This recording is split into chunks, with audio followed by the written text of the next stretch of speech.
Welcome to another edition of Wings Weekly. Jay Klein Connect here, along with head coach Scott Langer. And Coach, before we get into the weekend and everything, I wanted to take a second to congratulate Coach Hill on his 150th career win. You've got to be pretty proud and happy to be a part of those wins, huh? Yeah, of course. I mean, it's it's fun to watch a player grow from being a player to having a career and then getting into coaching and giving back to the game. So it's good to see him achieving that. Well, especially since he played under you too, I would imagine. A road sweep of the Bruins that started with a 4-1 win on Friday. You mentioned you were pretty happy with the quick start. What were your overall thoughts on Friday's game? Certainly coming out of the gate right away and getting on the board. I think that was pretty important for us. We've been working on getting better starts, and for Friday for us to come out and get a big goal by Bro right out of the gate was really a good start for us. Certainly was, and a lot of shenanigans, I guess I might say, towards the end of that game in the third. But your guys kept your composure and stayed pretty, overall pretty professional and everything. You've got to feel pretty good about the way they handled things, because things got a little crazy there in that game. Yeah, I'm not sure where it all started or why.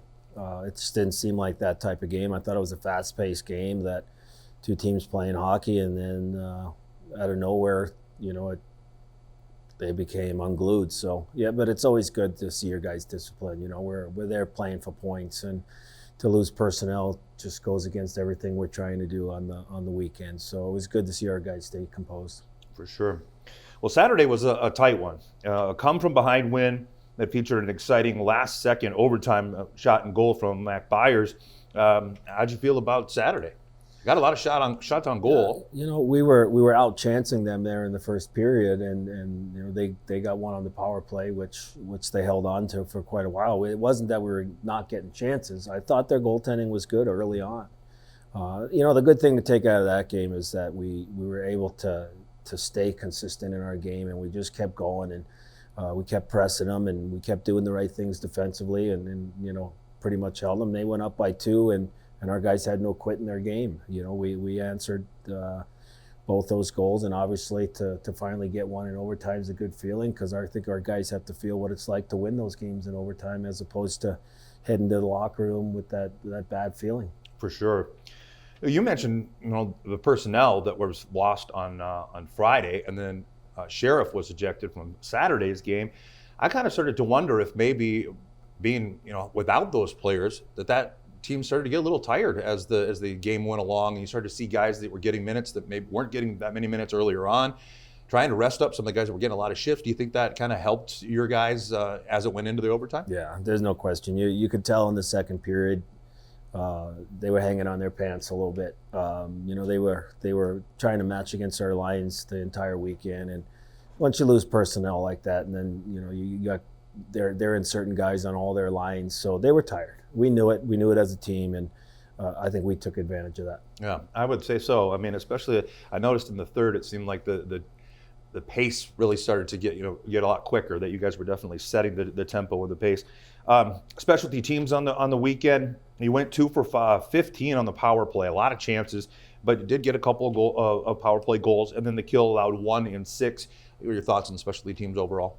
Yeah, it's obviously we'd like to be better in the power play area, and I think if we were, those games aren't as close. But again, you got to look at the timing of those power play goals. I mean, we obviously the power play goal in night 2 there with Vertes tied the hockey game, which gave us the opportunity to win in overtime. So it's been timely. And we've definitely, obviously, we want to score on every power play, but it's tough to score on the power play. It takes a lot of work and takes some making of plays. So, but it was there when we needed it, and that's the most important thing. And the kill, obviously, it was an unfortunate goal we gave up on the kill, where we had a guy tripped and he couldn't get up and recover. And that was the first goal we gave up on the penalty kill in quite some time. So. Yeah. But I thought our guys reacted really well and did a great job on Saturday. I think I've asked you this before, but I'll ask again. What makes a good penalty killer? Because I've known some guys in years past that have told me that's their favorite part of the game is to kill penalties, and that it's like a rush for them. Is there a certain kind of player or a style of player that makes a good killer? It's hard work. I mean, you have to be able to sacrifice your body. You have to have a high IQ for the game. You have to be able to read the plays before they're being made. It's not a spot for someone that can't think on the fly. And Right. you look at a guy like Riley Murphy. He thrives in the penalty kill situation, and he's by far our best penalty killer. But he just loves the fact that we're down a man and we come out on top. I think we have quite a few of those guys that truly enjoy killing off, opposition power plays. So, but you have to be a good skater. You have to have a high IQ for the game, and you have to be willing to sacrifice your body and get in front of pucks. And we change our penalty kill quite often. We have a lot of different looks that we try to put in place depending on what our opponent's bringing to us. Sure. And guys have to be able to adapt on the fly, and it's not an easy thing to do. Yeah, well, and you said with Riley Murphy, one of the reasons he's got as many shorthanded goals as he's got too. Great goaltending weekend too. Henry Welsh was really strong. You got to feel pretty good about that too. Really good. It's our goaltenders work hard. Josh does a really good job with our goaltenders, and it's good to see them getting rewarded. Henry made some big saves. Yeah. When it was tight there in night one, there was some saves that he really made to keep us in the game. And he stopped a couple breakaways there, point blank breakaways, especially on their power play. That was huge in our penalty kill. So it's good to see the numbers that Henry's producing, and he's done a great job. Really has. Well, let's look forward to what we've got coming up. Right now in the standings, Bismarck is on top with 30 points, Minot with 27. Wings jump up. They are in third right now with 25. Minnesota Wilderness also with 25. Austin with 22 and St. Cloud with 12. An out-of-division game coming up this weekend, or games coming up this weekend. A team that we've already seen or that you guys have had a chance to play, not to mention see film on, but actually play in the Chippewa Steel. They're 11-7 coming in. Last time that the Wings were over there in Chippewa Falls, they were 10-2. They've hit a little bit of a skid here since they ran into the Wings over there. What do you see as some keys for the Chippewa Steel? And I got to imagine that they're going to be hungry because it's been a while since they've been in the win column regularly. Yeah, and we had a lot of success against them in Chippewa. And, it's easy for us to look past them after the way that we handled them there, because we did our guys played extremely well in those two games, and we did a lot of things right, and obviously we scored a lot of goals. But I think it's easy to look past them because we had that success. And, they went into Fairbanks this weekend, and they beat Fairbanks on a Friday night, which is extremely tough to do. Mm-hmm. So it shows you they have the personnel that can beat you if you don't play the right way. So, our game plan is going to be the same. It's going to try to get out early against a team that's playing on the road for 2 weeks straight. And we have to be good defensively because they have a couple of lines there that can hurt you big time. So you have to really shut them down. Yeah, they do a lot of skill on that team for sure. And I'm glad you brought it up about the looking past, because that was one of my questions I was going to ask about a trap game, so to speak, because it is easy to go, well, these guys, we didn't have to work too hard on them or whatever it might be. And especially, athletes as a whole, I mean, in the pros, you see it.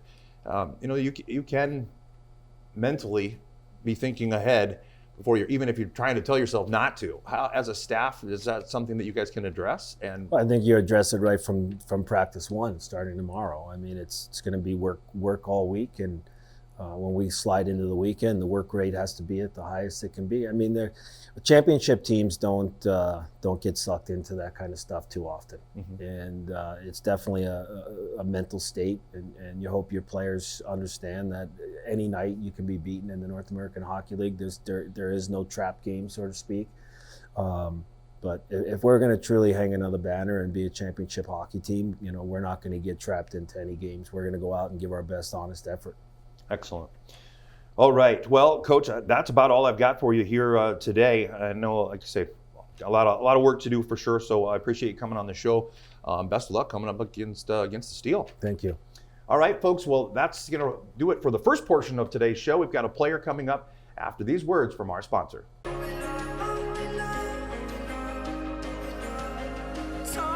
is a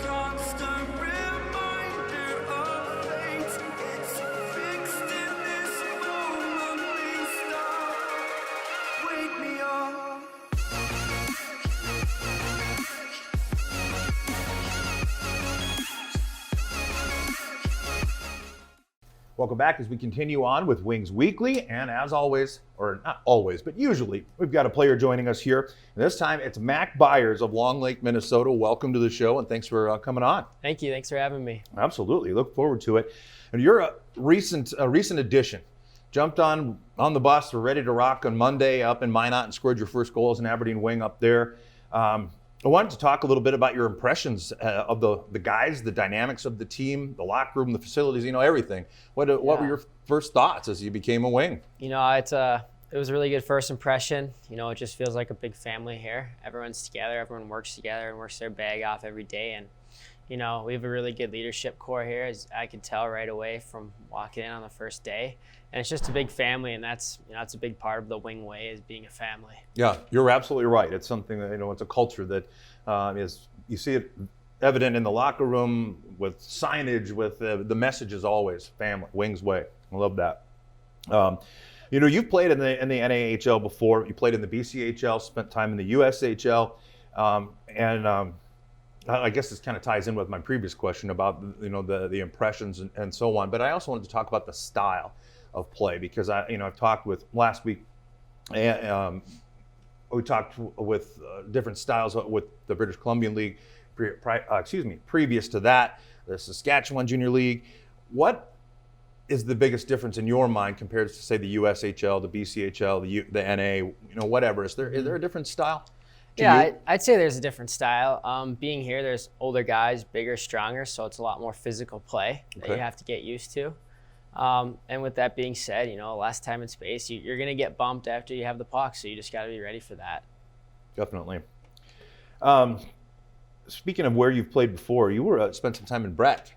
Yeah. Right? Yeah. Well, there's somebody that's pretty familiar with the Aberdeen Wings that was a product of Breck. Do you know, and did you talk to Dalton Weigel at all and maybe get a little feel for what the Wings are all about? Yeah, I did that actually.